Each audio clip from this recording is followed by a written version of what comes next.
नाही, असं आहे की म्हणजे करोनाचं जे संकट होतं, जागतिक संकट, आणि अर्थातच संबंध भारतभर आपल्याला ते झेलावं लागलं. पण आपल्या इथे लोकांची संख्या जास्त आहे इतर देशांपेक्षा.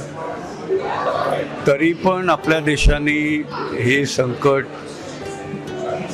माझ्या समजुतीप्रमाणे इतर बऱ्याच देशांपेक्षा कितीतरी चांगल्या प्रकारे ते संकट झेललं.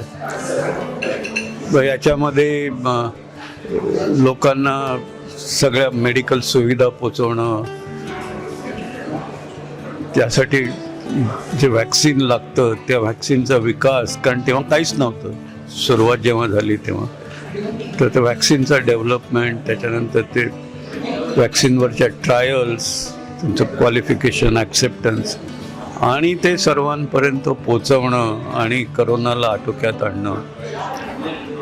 आणि त्याचबरोबर आपण म्हणजे आपल्या भारतातल्या लोकांची काळजी घेतली, पण बऱ्याच जगातल्या इतर बऱ्याच लोकांना पण वॅक्सिन पुरवलं. तर मला वाटतं हे एक खूप मोठी अचीवमेंट आहे भारतासारख्या देशाची. मग याच्यामध्ये भारताच्या वैज्ञानिकांनी नवीन लसी, आणि एक नाही, त्यांनी कितीतरी नवीन प्रकारच्या लसी शोधून काढल्या.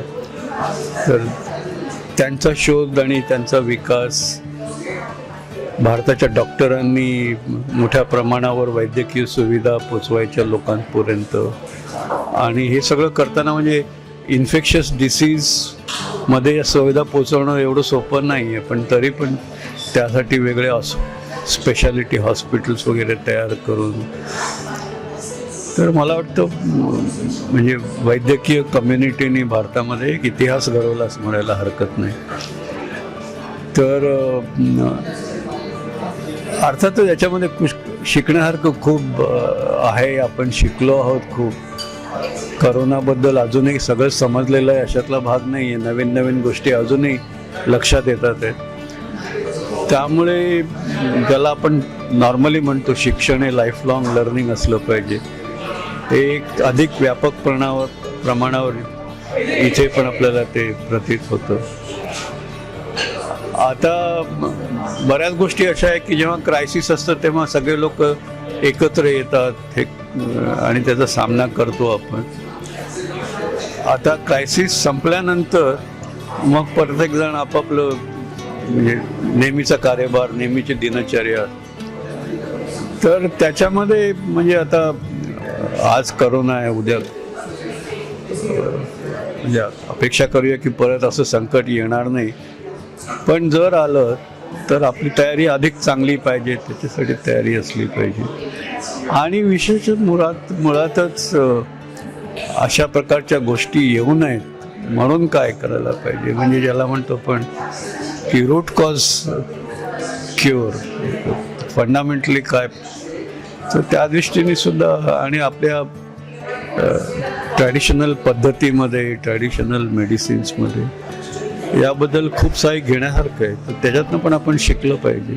आता असं आहे की हा प्रश्न तर खरं म्हणजे वैद्यकीय क्षेत्रातल्या तज्ज्ञांनी सांगावं. माझं उत्तर हे म्हणजे काय म्हणतात त्याला लेमन आन्सर असणार आहे.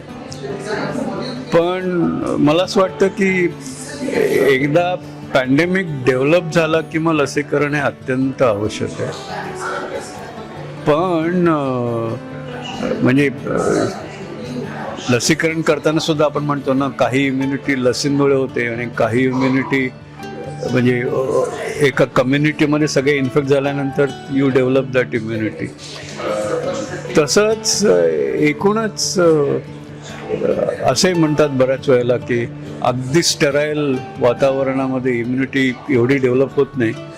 थोडंसं कंटॅमिनेटेड वातावरण असलं की बॉडी इम्युनिटी डेव्हलप करते. आता याचा अर्थ असा नाही की कंटॅमिनेटेड वातावरण चांगलं, असं कोणीच म्हणू शकणार नाही.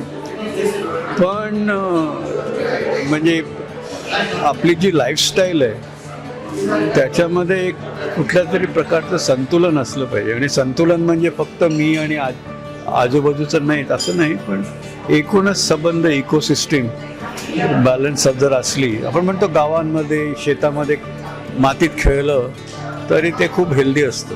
नाही, संशोधनाला चालना तर मिळालीच. म्हणजे सगळीकडे लोकांनी जिथे जिथे प्रयोगशाळा आहेत तिथे सगळ्यांनी बरंच संशोधन केलं आणि परत म्हणजे पॅन्डेमिक फाईट करण्यामध्ये सुद्धा आता नवीन व्हेरिएशन आलं, त्याचं आकलन पूर्ण झालं पाहिजे. त्याचं अपेक्षा असं नाही, असं आहे संशोधन ही न थांबणारी गोष्ट आहे. असं काही नाही की आजपर्यंत झालं संशोधन आता पुरे झालं.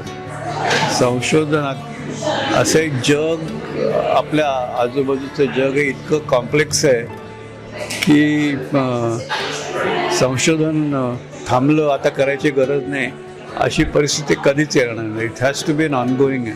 सर, मानवाच्या सदृढ आरोग्यासाठी लसीकरण करणं किती महत्त्वाचं आहे? लसीकरण आम्ही लहानपासून घेत होतो. म्हणजे TBसाठी, पोलिओसाठी, मम्स, मीझल, रुबेला हे सगळी जे बिमारी आहे आम्हाला ते आम्ही कधीपासून म्हणजे from childhood we are taking. पण आम्हाला कधी असं कळलं नव्हतं. फक्त कोविड-19मध्ये लसीकरण किंवा वॅक्सिनेशन खूप महत्त्वाचं झालं. किती प्रकाराचे वॅक्सिन्स आहे. तो माझं म्हणणं असं आहे की हेल्दी लिव्हिंगसाठी स्वच्छ खाणं पिणं लाईफस्टाईल ते खूप महत्त्वाचं आहे. पण डिझीज प्रिव्हेन्शनसाठी वॅक्सिनेशन असेल, लसीकरण असेल तो प्लीज घ्या. करोनानंतर सर्वसामान्यांनी दैनंदिन जीवनात काय बदल करणं अपेक्षित आहे आणि ते झाले नाही फक्त तेच आहे की आम्ही बाहेर देशात जातो आहे तर तिथे म्हणजे प्रिव्हेन्शन खूप जास्त आहे. क्लेनलीनेस आता आम्ही बघितलं आहे की प्राईम मिनिस्टरनी सांगितलं की खूप क्लीन करा. म्हणजे मंदिर वगैरे आम्ही क्लीन करत आहेत. पण स्वतःचं आजूबाजूचा जीवनमध्ये ते क्लेनलीनेस आहे की नाही, म्हणजे ते सिविक सेन्स आहे की नाही, ते आम्हाला खूप महत्त्वाचं आहे. तो आम्ही कुठे पण कचरा वगैरे असं टाकतो आहे ते टाकू नका. कारण की कुठे पण आम्ही बघताय मलेरिया डेंगी अशी बिमारी आहे. ते म्हणजे खूप गंदगी असते तेव्हाच येते. तो स्वतःचं आजूबाजूची जागा आहे ते तिथे प्लीज स्वच्छ ठेवा आणि सिविक सेन्स वाढवा. ते सगळ्यांना सांगतो आहे मी. तर ते आता वाढवलं तर बिमारी आपोआप कमी होईल. लहान मुलांसाठी असे कोणते वॅक्सिन आहेत जे घेणं खूप जरुरी आहे? TBची वॅक्सिन, पोलिओची वॅक्सिन्स, MMR वॅक्सिन्स ते जे नॉर्मलमध्ये असतात. आता ते हेपटायटिस Bची पण वॅक्सिन्स देत आहेत. तर ते प्लीज घ्या. तुमचे पिडियाट्रिशियनला विचारा आणि ते तुम्हाला ते सांगतील ते प्लीज घ्या आणि बरोबर घ्या. इथे रिलिजियस वगैरे किंवा सोशल कॉजेस काय टाकू नका आतमध्ये. वॅक्सिनेशन घेणं खूप महत्त्वाचं आहे आणि तुमचे मुलांना तुम्ही प्रोटेक्ट करू शकता. सर, या एक्झिबिशनबद्दल काय सांगाल? याची जी टॅगलाईन आहे तुम्हाला कशी वाटते? वॅक्सिन्स इंजेक्टिंग होप ते खूपच चांगली टॅगलाईन आहे. कारण की vaccines have saved millions of life world wide आणि तुम्हाला होप देत आहे. कोविड-19ची पॅन्डेमिक किती महामारी आली होती तेव्हा आम्हाला असं वाटलं होतं की माय गॉड आता मी वाचणार की नाही. पण आता वॅक्सिनमुळे आम्ही खूप नॉर्मल लाईफ आता जितो आहे. आणि I think it is very important की वॅक्सिनेशन आम्हाला आता माहिती आहे की it injects hope into our lives.